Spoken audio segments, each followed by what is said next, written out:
Bonsoir à tous, bienvenue sur France 24. On est ensemble durant ces 15 prochaines minutes pour le Journal de l'Afrique et on commence avec les titres de cette édition. L'épidémie d'Ebola s'intensifie à un rythme exceptionnel, c'est ce qu'affirme l'Organisation mondiale de la santé. Dans le même temps, en RDC, un nouveau centre de traitement a été inauguré à Bunia. Le virus a tué plus de 1700 personnes depuis le mois de mai.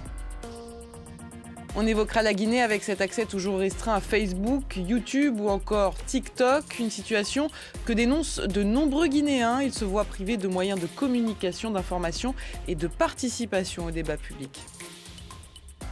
Et puis on parlera de la guerre au Soudan avec notre invité du jour, Youssif Abdelrahman, avocat franco-soudanais et contributeur à Sudfa Média.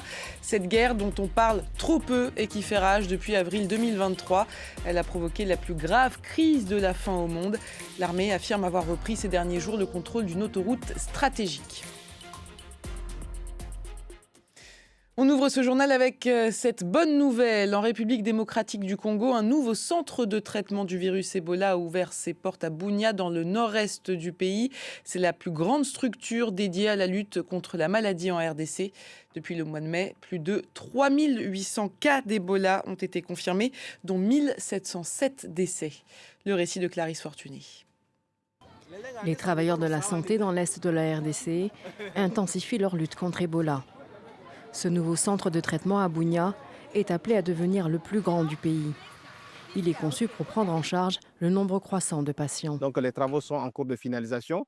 Il s'agit d'un centre de 100 lits, d'une capacité de 100 lits, dont 60 lits pour les cas confirmés et 40 lits pour les cas suspects. Nous avons plus de 300 personnels qui vont travailler dans ce centre et nous comptons sur la communauté pour pouvoir accélérer le processus d'identification des cas. L'épidémie est provoquée par la rare souche Bundibugyo du virus Ebola, pour laquelle il n'existe actuellement aucun vaccin ni traitement homologué. Mais selon l'Organisation mondiale de la santé, des protocoles de recherche élaborés avant le début de l'épidémie ont permis d'accélérer l'évaluation de nouveaux traitements. Si l'on compare cette épidémie aux précédentes flambées d'Ebola, nous avons pu lancer les essais cliniques beaucoup plus rapidement. Cela est dû aux progrès très prometteurs réalisés dans notre manière de mener la recherche et le développement, car les protocoles avaient été rédigés avant même le début de l'épidémie. C'est précisément l'orientation que la communauté scientifique mondiale cherche à adopter face aux épidémies, faire le maximum de préparation en amont. La souche Bundibugyo du virus se propage à un rythme exceptionnel depuis la déclaration de l'épidémie en mai. Plus de 3700 cas confirmés et plus de 1650 décès ont désormais été enregistrés, ce qui en fait la plus importante épidémie d'Ebola jamais recensée dans le pays. Plusieurs vaccins et traitements expérimentaux progressent désormais en parallèle, suscitant l'espoir que l'épidémie d'Ebola puisse enfin disposer d'outils efficaces pour ralentir sa propagation. L'accès à Internet toujours fortement perturbé en Guinée. Facebook, YouTube ou encore TikTok restent inaccessibles sans VPN, ce que dénonce l'Association des blogueurs de Guinée qui accuse les autorités de vouloir restreindre la liberté d'expression. Écoutez notre correspondant à Conakry, Malik Diakité.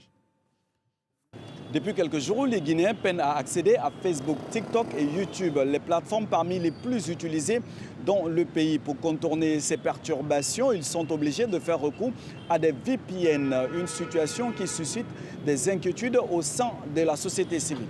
Il y a une volonté en fait délibérée des autorités de restreindre l'accès à Internet et d'empêcher donc les citoyens d'accéder à des informations. Restreindre l'accès à Internet et aux réseaux sociaux à l'ère du numérique constitue une violation des droits numériques et constitue également une violation des droits fondamentaux des citoyens, notamment le droit à l'information et la liberté d'expression, parce que ces plateformes de réseaux sociaux, au-delà de leur caractère social aujourd'hui, constituent également une source utilisée par des citoyens pour accéder à de l'information et c'est aussi un espace utilisé par des journalistes pour véhiculer des informations et restreindre cela reviendrait donc à violer des droits fondamentaux des citoyens. À noter que ces perturbations sont intervenues dans la foulée de 2 campagnes numériques lancées par des activistes.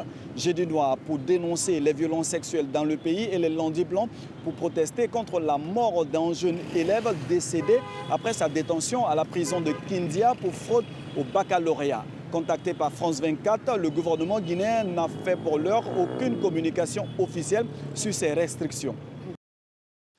Il fait son grand retour à la tête de la sélection ivoirienne de football. Hervé Renard est le nouveau sélectionneur des éléphants. Lui qui l'a déjà été et qui a d'ailleurs remporté la CAN avec la Côte d'Ivoire en 2015. Le Français est un grand habitué des bancs africains. Lui qui a récemment dirigé la Tunisie durant la dernière Coupe du Monde. Il succède aujourd'hui à Emers Faé, limogé il y a quelques jours par la Fédération ivoirienne de football. On en vient à notre invité du jour. Il s'agit de Youssif Abdelrahman. Bonjour, merci d'être avec nous ici sur France 24. Vous êtes franco-soudanais, avocat et contributeur à Sudfa Média. Avec vous, on va parler de la situation au Soudan, de cette guerre qui dure maintenant depuis plus de 3 ans. Avant toute chose, est-ce que vous avez de la famille, des amis sur place, des connaissances? Est-ce que vous avez de leurs nouvelles? Oui, j'ai une partie de ma famille qui est encore sur place. Il faut savoir que pour beaucoup de Soudanais et Soudanaises de la diaspora, une grande partie de nos familles sont parties à l'étranger, en Égypte et dans le Golfe. Moi, personnellement, j'ai encore un peu de famille à Khartoum.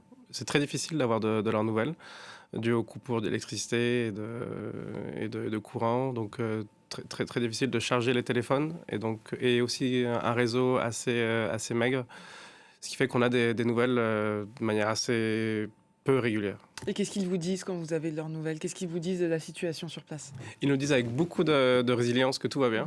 Il y a une volonté un peu de nous rassurer. Après, nous, de l'étranger, on voit un peu ce qui se joue dans les différentes régions soudanaises. Donc, il y a quand même une inquiétude, même si on est rassuré par les personnes concernées. Il y a une inquiétude très, très forte. Après, on sait qu'il y a un problème d'accès à l'eau, à l'électricité, aux soins et même à l'éducation, là tout de suite. Et globalement, il y a une grande résilience qui s'opère un peu partout, malgré la terreur de la guerre. Alors cette guerre, elle a fait des dizaines de milliers de morts, des millions de déplacés. Est-ce que vous voyez une issue possible? Oui, il y a une issue possible. Nous, à l'étranger, on peut être que optimiste quand on voit la résistance locale et l'entrain et l'optimisme qui est donné par plusieurs mouvements de résistance, que ce soit de manière civile ou militaire. Donc oui, on voit une issue, mais une issue qui sera possible que s'il y a une empathie et un effort politique à l'échelle internationale.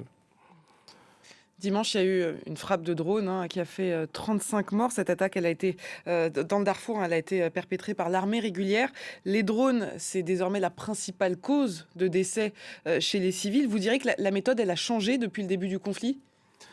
Oui, en effet, les drones, c'est vraiment la méthode utilisée par surtout un des belligérants, à savoir les forces de soutien rapide. Ça pose la question aussi de la fourniture de ces drones. Et du coup, si on arrive à dézoomer le conflit et de voir un peu quelle est la structure qui permet à ce conflit de perdurer, et donc d'où viennent ces drones, on arrive à avoir une compréhension un peu plus globale et plus proche de la réalité quotidienne et une compréhension de pourquoi est-ce que ça dure depuis si longtemps et pourquoi. Donc il faut aller un peu vers les ventes d'armes et la fourniture d'armes. Donc on peut aller vers, on peut le dire, vers les Émirats arabes. D'où ils viennent ces drones? La fourniture d'armes côté FSR, c'est encore en cours de rapports, mais il y a déjà des rapports assez sérieux qui arrivent à déterminer de manière assez claire que la fourniture d'armes directe vient des Émirats arabes unis. Au FSR. Ensuite, parce que les Émirats arabes unis, ne sont pas ils construisent pas leurs propres armes, donc elles viennent de quelque part. Et les Émirats arabes unis sont le deuxième client d'armes de l'État français. Donc on arrive à voir que sur les zones de conflit, on arrive à identifier des armes françaises. Mais voilà, le principal fournisseur d'armes, en contrepartie de beaucoup de ressources minières soudanaises, ce sont les Émirats arabes unis. Justement, pour avoir une idée globale un petit peu de la situation, qui soutient qui au Soudan? Par qui sont soutenus les FSR et par qui est soutenue l'armée régulière dans le monde?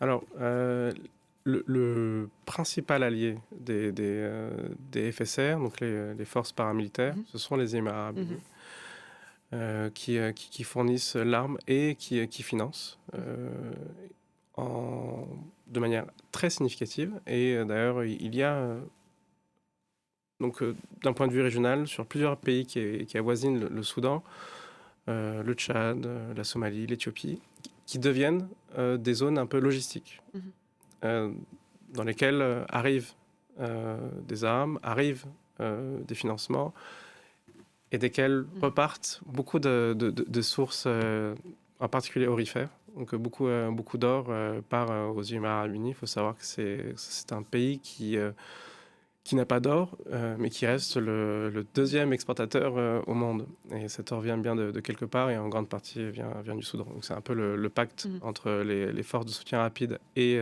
les Émirats. De l'autre côté, il y a l'armée régulière, elle, qui est soutenue, on dirait traditionnellement par l'Égypte et aussi par l'Arabie saoudite.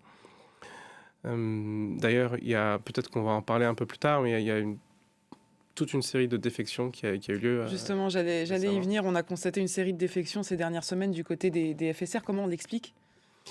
Alors ça, c'est un peu la devise diviser pour régner. Après, on peut l'expliquer par plusieurs... Il y a plusieurs raisons à cela. Les FSR, ça reste un mouvement très, très divisé. On le voit de plus en plus. Et des divisions ethniques. On comprend de certaines personnes qui sont parties des FSR qu'il y a un problème aussi de paiement des salaires. Oui, c'est ce qu'ils disent en tout cas. C'est ce qu'ils disent. Et il y a aussi une pression faite par l'armée régulière qui fait que peut-être que le vent souffle ailleurs pour eux. Donc en effet, depuis le mois d'avril, on a vu vraiment une multiplication des défections dans les rangs des FSR. Il y a 45 combattants des FSR qui ont quitté les rangs là, dimanche dernier, le 2 août. Ça pose quand même plusieurs questions. D'abord, celle de la responsabilité pénale. Et là, il y a vraiment une conscience soudanaise très forte et une volonté que cette désertion, le fait de quitter les rangs des FSR ne devienne pas une sorte de passe-droit qui puisse permettre de blanchir un peu les actes, parce que pour beaucoup d'entre eux, ils ont été soit commanditaires, soit acteurs de massacres, en particulier au Darfour, à El Fasher. Et ça pose aussi la question de qu'est-ce que vaut cette coalition qui devient très plurielle, peut-être trop plurielle. Donc le front politico-militaire, qu'est-ce qu'il devient ? Est-ce qu'il est pérenne ?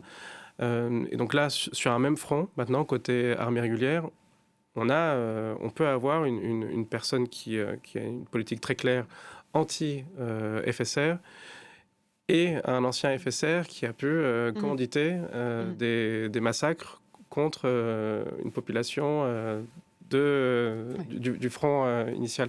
Donc c'est très complexe. Et pour en revenir à l'Arabie saoudite... Quelques mots. L'Arabie saoudite aurait soutenu ces défections-là en contrepartie de compensations financières, notamment des voitures de luxe. Merci beaucoup, Youssif Abdelrahman, d'avoir accepté notre invitation. C'était un plaisir de vous recevoir. Merci de m'avoir invité.